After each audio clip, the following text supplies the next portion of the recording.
In the East Room of the White House on 21 August 1967, Gunnery Sergeant Jimmy Earl Howard stood proudly at attention while President Lyndon B. Johnson placed the blue-starred Congressional Medal of Honor around his neck.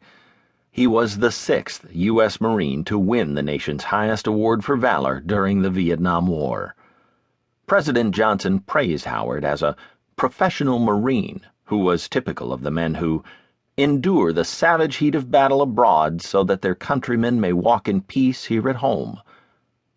With tears in his eyes, the grizzled Marine with short-cropped, prematurely graying hair stepped to the microphone to accept the honor and to give credit to the 15 Marines and 2 Navy corpsmen who, with him, defended Hill 488 against an estimated 400 to 450 well-disciplined North Vietnamese Army regulars and Viet Cong main force guerrillas throughout a terror-filled night in June 1966.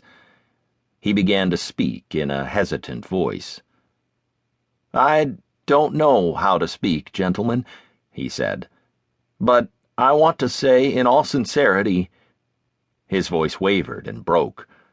He finally waved a hand at the survivors of that unbelievable night of horror and courage who were all present for the ceremony.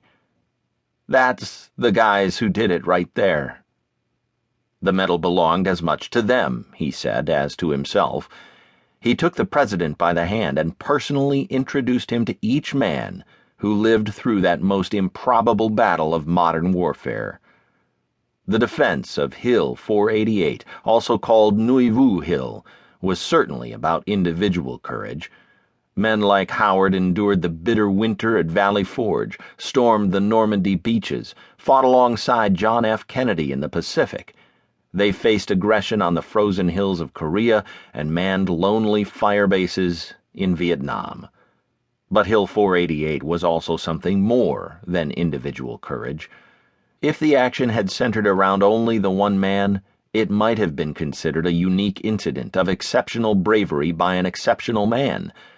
As it turned out, however, uncommon valor was a common virtue that surmounted the courage of any single individual.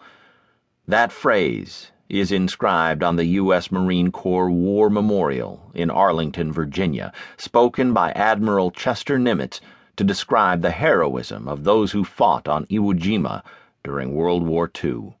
It is a maxim that certainly applies to the members of Howard's platoon.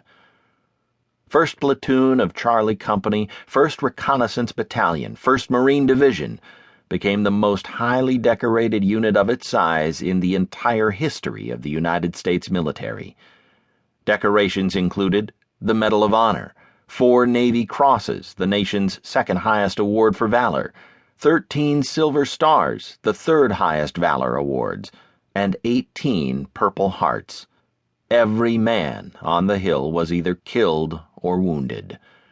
Few would have noticed anything unique or particularly special about 1st Platoon before the night of 15-16 June 1966. The men of the platoon were a sampling from places all over the nation: New York, California, Tennessee, New Mexico, Kansas, Texas, Oklahoma.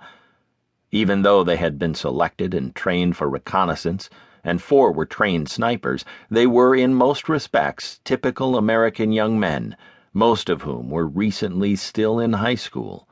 They were an average lot, country and city boys, who underwent the seemingly magical training process by which green recruits become United States Marines. Perhaps this training was their great strength.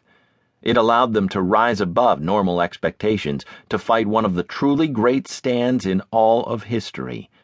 As one Marine officer stated after studying the after-action reports, "This was an Alamo with survivors." Those who survived, those few, those brave, those Marines, owe it to both individual and group courage. Those who lived and those who died were true American heroes.